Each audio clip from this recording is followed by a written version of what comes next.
আখিরি জামানার পয়গম্বর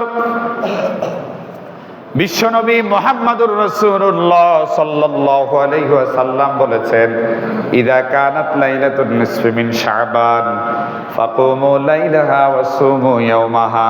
এটা তো বললাম, এটা হলো রাসূল বলেছেন যখন নিসফু শাবান আসবে, 14 তারিখ দিবাগত রাত আসবে, তখন তোমরা দাঁড়িয়ে দাঁড়িয়ে নামাজ পড়ো, আর পরের দিন হলো তোমরা রোজা রাখো।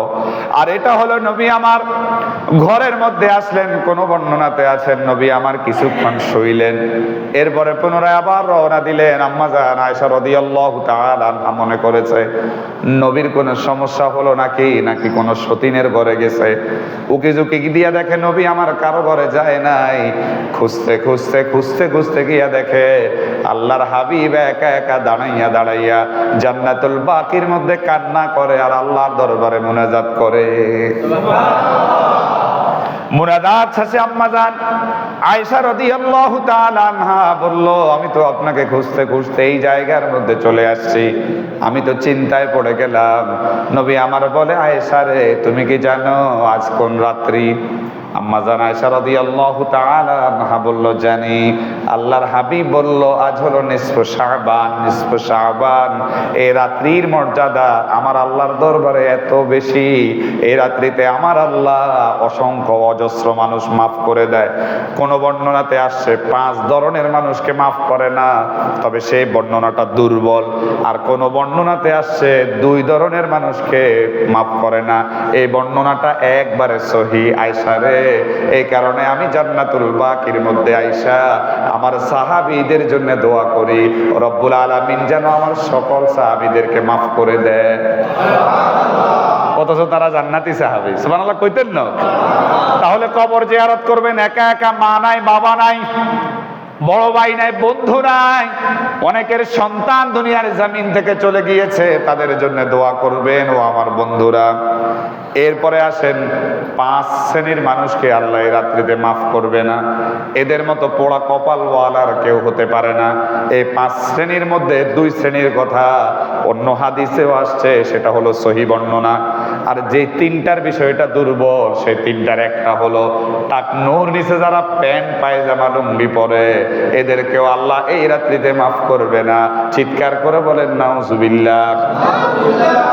আমাদের যুব সমাজ, আমাদের ভাই বন্ধুরা তো টাকনুর নিচে প্যান্ট আর লুঙ্গি না পড়লে এরা তো নিজেদেরকে কি বলে স্মার্ট মনে করে না, যে যদি প্যান্ট যদি টাকনুর নিচে না যায় তাহলে এটা কিসের স্মার্ট, আবার প্যান্ট যদি লুঙ্গি যদি টাকনুর নিচে না যায় তাহলে কিসের স্মার্ট। কিন্তু যদি চিন্তা করা হয় সকল ময়লা কিন্তু তার প্যান্টে এবং লুঙ্গির মধ্যে লাগেনি ভাই? তাহলে রাসূল বলছে এই রাত্রিতে যারা টাকনুর নিচে প্যান্ট পায়জামা লুঙ্গি পরে তাদেরকে মাফ করা হবে। আর হলো এই রাত্রিতে যারা মা বাবার অবাধ্য সন্তান, মা বাবারে যারা খাওয়ায় না, আসেনি এমন এলাকাতে? আচ্ছা, মা বাবারে না খাওয়ায় আপনারা কে কইছে মসজিদে টাইস করে দিত? মা বাবারে না খাওয়ায় আপনারা কে বলছে পীরের দরবারে গরু দিত? মা বাবারে না খাওয়ায় আপনারা কে বলছে আলহাজ, আলমাস, আলকাস, আন্দর বান্দর এগিন হইতো? কে কইছে আপনারে? আগে হলো মা বাবা। আগে কে? জোরে কয়েন, আগে কে? আরো জোরে বলেন না, কে? মা বাবা। রাসূল বলছে যে মা বাবার অবাধ্য সন্তানকে রাত্রিতে মাফ করে না। আর হলো যারা গণক, আসেনি গণক, এদেরকেও মাফ করে না।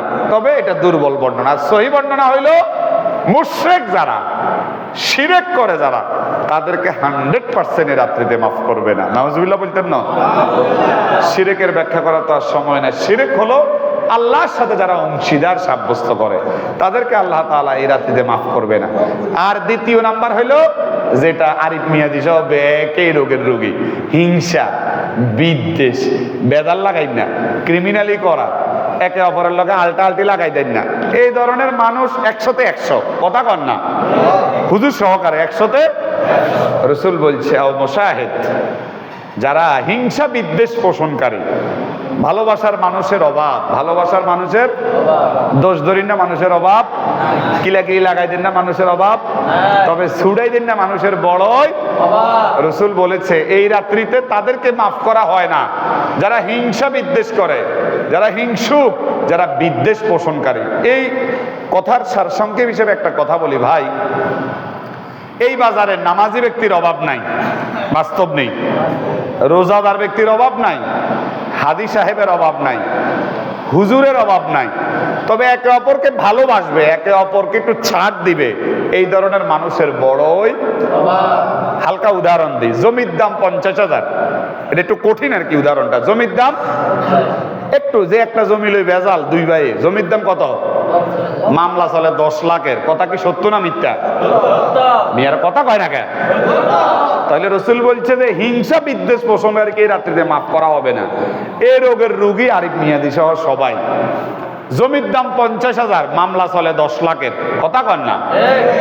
9.5 লাখ লস, কিন্তু এত বাইরে দিত না, বাইরে বাড়ির মানুষের আট্ট দিত না, এত আবার মসজিদের দায়িত্বশীল, ওর কথা কয় না। হে মিও আবার ওই বড় বক্তা, হে মিও আবার আরিফ মিয়াজি XYZ, মানুষের কথা কইলে আপনি আমারটা কোন? তাহলে জমির দাম 50,000, মামলা চলে 10 লাখের, 9.5 লাখ টাকা বেশি, কিন্তু বাড়ির মানুষের দিত না। অথচ রসুল কয়, কেন কথাটা বললাম? অমসাহেব যারা হিংসা বিদ্বেষ পোষণকারী, ওই ধরনের জালেমকে রাত্রিতে মাফ করবে না। নামাজি ব্যক্তির অভাব নাই, রোজাদার ব্যক্তির অভাব নাই, হাজি সাহেবের অভাব নাই, বক্তার অভাব নাই, কিন্তু ভালোবাসা ভালোবাসা ভালোবাসা, একে অপরকে ছাড় দেওয়া, বড়কে সম্মান করা, ছোটকে স্নেহ করা, এমন মানুষের বড়ই অভাব। এই কারণে আমি সব জায়গাতে বলি, রে ভাই, সামনের কাতারে দাঁড়ায় এমন মুসল্লির অভাব নাই, রোজাদারের অভাব নাই, হাদি সাহেবের অভাব নাই, আরিফ মিয়াজির মতো বক্তার অভাব নাই, কিন্তু ভালোবাসার মানুষের বড়ই অভাব।